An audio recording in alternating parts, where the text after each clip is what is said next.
A Fox News alert: Republicans fire back at President Obama's executive orders on immigration. House Speaker John Boehner saying the president's actions undermine the law and damage the presidency itself. This is happening now.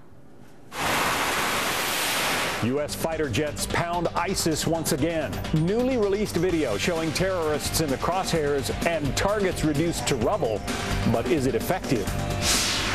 Plus, desperation to reach America drives them to the high seas. Now migration from Cuba is at a 5-year high. Fox News embedded with the U.S. Coast Guard on patrol.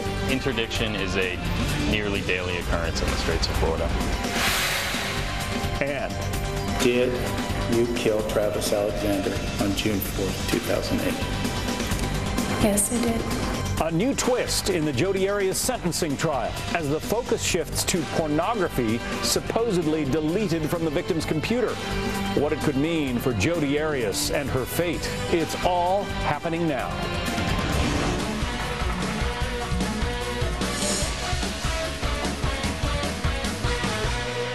Let's get right to our top story. President Obama on his way to Nevada, where he will promote his executive orders on immigration. Welcome to the second hour of Happening Now on this Friday. I'm John Scott. And I'm Shannon Bream in for Jenna Lee. President Obama's plan will essentially protect some 5 million illegal immigrants from deportation. Many could also be granted temporary work permits. The president says he's going it alone because he's waited long enough for Congress to act. Meanwhile, House Speaker John Boehner says the House will not stand idle and let the president's executive order stand, though he gave no hints about exactly what Republicans will do. Our Wendell Goler is in Las Vegas, where the president will be arriving soon. Wendell? John, we're at the high school where the president started the clock on the push for Congress to pass comprehensive immigration reform in early 2013. Now he'll begin a drive to rally support for the executive orders he announced last night in the face of bitter Republican opposition, claims that he overstepped his authority, and a threat to sue him or worse.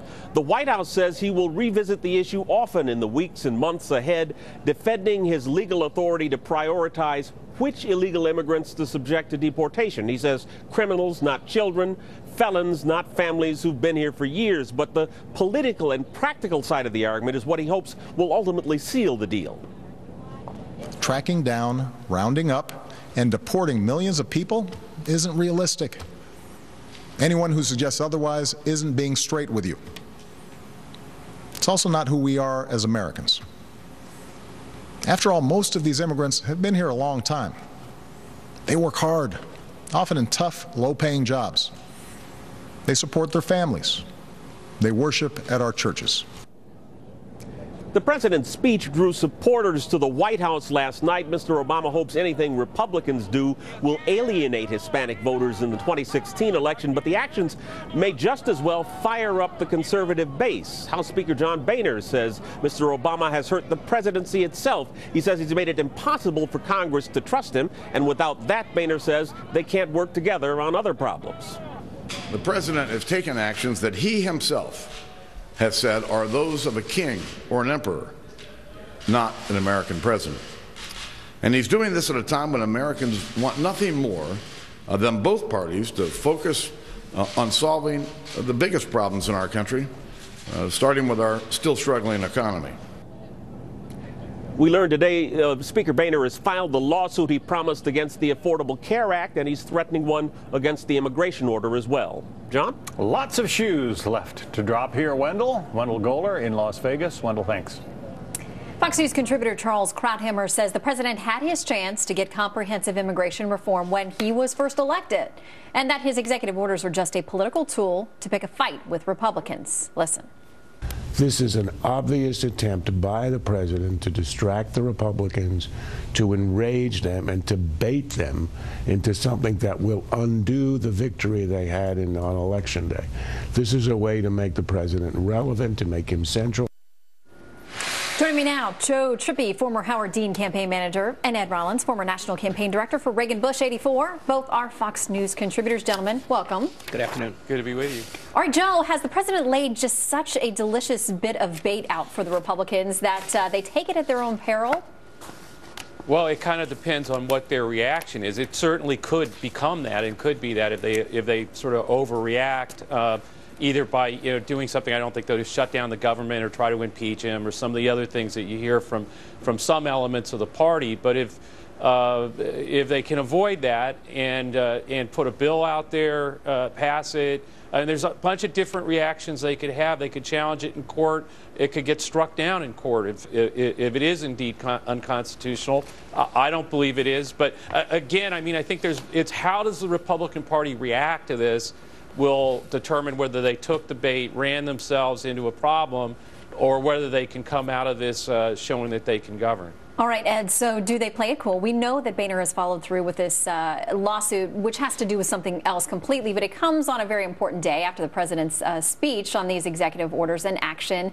Do they play it cool until they take over in January and just, let things play out then? Well, they definitely should do that.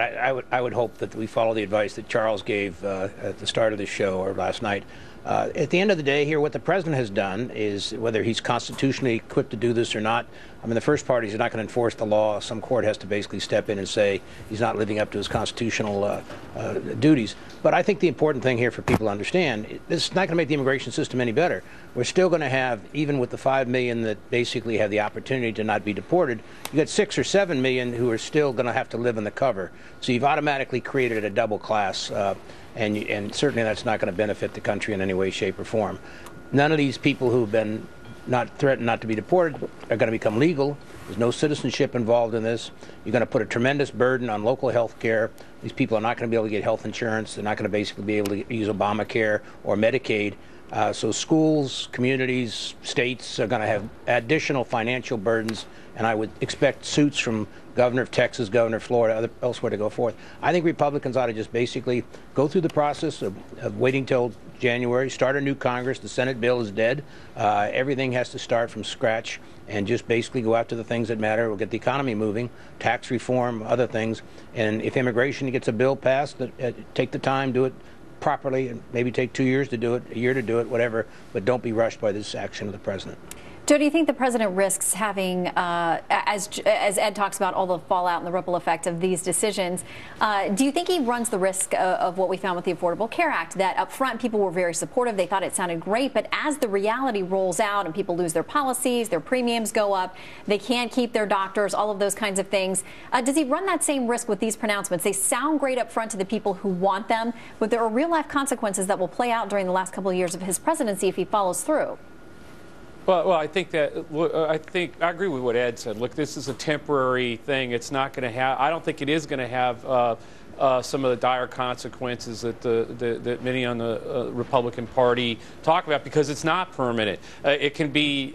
Literally, the next president can sign this away, or Congress can supersede it with a bill that, if it does take them 2 years to pass, fine. In that time, these people aren't deported. Whatever the Congress passes is the new law that will affect these people, and we move forward. There are going to be impacts in which people don't, a whole bunch of people who aren't taken into account by this, as Ed points out. So yeah, there's going to be disappointment, but there's also going to be essentially a temporary status quo that Congress has. This is what the president said he didn't have the ability to do, to make the permanent changes, to grant, if there is a path to citizenship, what that path is. All those things have to happen, or we're still going to have this problem at the end of 2 years when the president's gone and somebody comes in and rewrites this thing. Ed, I want to give you a quick final word here. A good chance for the average American to brush up on their Constitution, especially Articles 1 and 2? The Constitution is very clear. The powers of the purse and the powers of passing laws of the president, of the Congresses, and the president is supposed to enforce those laws. He clearly is not enforcing the 86 bill. The important thing here, though, is that this is not a short-term fix. It's going to take a long-term effort. Republicans should not get distracted by this. They should move forward with their own agenda that gets the economy moving for all Americans. Yeah, because as you notice, we're not talking about the shellacking that the Democrats got in the midterms, because they still got a shellacking. we pivoted to a different topic now. All right, Joe and Ed, always good to see you both. Thank you very much. Thank you. Take care. Meantime, there's growing debate about what immigration reform could mean for the U.S. economy. The White House now says Americans will benefit from it, with gross domestic product expected to increase about $90 billion by 2024. The administration also says wages for native workers will increase by 0.3%. Republicans and other critics fear reduced wages and lost jobs, particularly in the technology sector.